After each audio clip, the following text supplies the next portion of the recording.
And welcome back to the second half of South Texas Crossfire. This is Attorney Joe Flores. And for the second half, we thank our biggest sponsor, God. And also the Lopez family, wishing Don Humberto Lopez a quick recovery. He's in the hospital. He's in our prayers. Without him and his station, our voice would not be heard, and his son, Carlos, and all the Lopez family.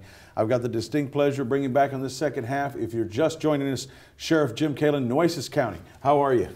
Joe, good. Thank you. Now, we left off on a hot topic. I want to jump right back into it. We were talking about the war on drugs. We're going on 100 years on it, and you were talking about 80% or more of the people sitting in that jail, it's drug or alcohol related. And you were talking about your views on it, and you say, well, if we put it to the test, I think a lot of legislators wouldn't vote because of politics, wouldn't vote for what really needs to be done. In your estimation, at least for Nueces County, what could be done to help this war on drugs and alcohol? Well, and here's where sometimes, maybe my political philosophy goes against the grain of party politics and things of that nature. But if you have an alcoholic and you put the alcoholic in jail for 6 months, that's 6 months of a tremendous cost to the taxpayer. And when you release him after 6 months, you know what you released? An alcoholic, An alcoholic. Right? Who continues to do what alcoholics do. Until you break the cycle of addiction, you have not solved any of a problem. Did you punish the person?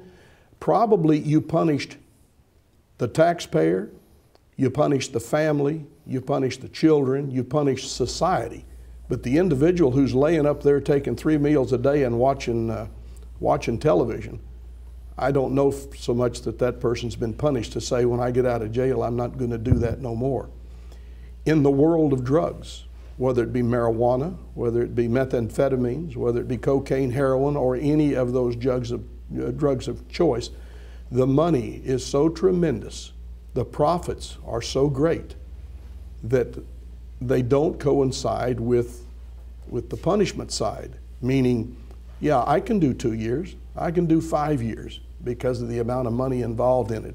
And a lot of folks, the ones that get hammered, is a street type person. It's not the person sitting in the high and lofty office who is making this all possible.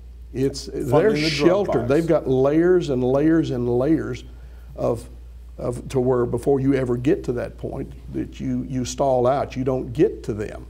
It's run much like a very, very sophisticated organized crime operation. Now over on the other side, we blame Mexico, we blame South America, we blame these folks for being the producers of these crops that bring all of this problems to the United States.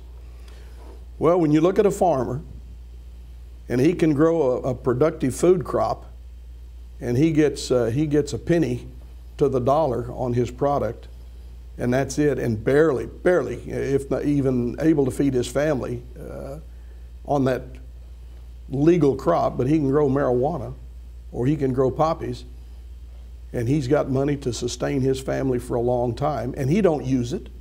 That farmer in South America does not use it, and probably no members of his family or others use it, but it is a cash crop that he's paid lucrative for, and he'll take the chance that that it takes for him to grow it. And here we've got this poor country and a very poor farmer making a crop, and we got a huge demand over here for the usage of it.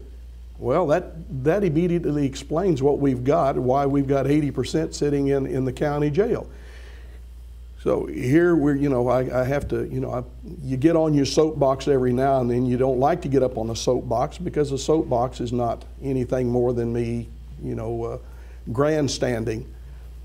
But until we decide to rehabilitate alcoholic people, to know that it's not good for them and to get them to get off of it, we're not going to cure the problem. Until we take a person who smokes marijuana or uses marijuana for whatever reason not to do it anymore, we've not solved the problem. And it goes on with the cocaine, the methamphetamines, and all the other drugs that we have.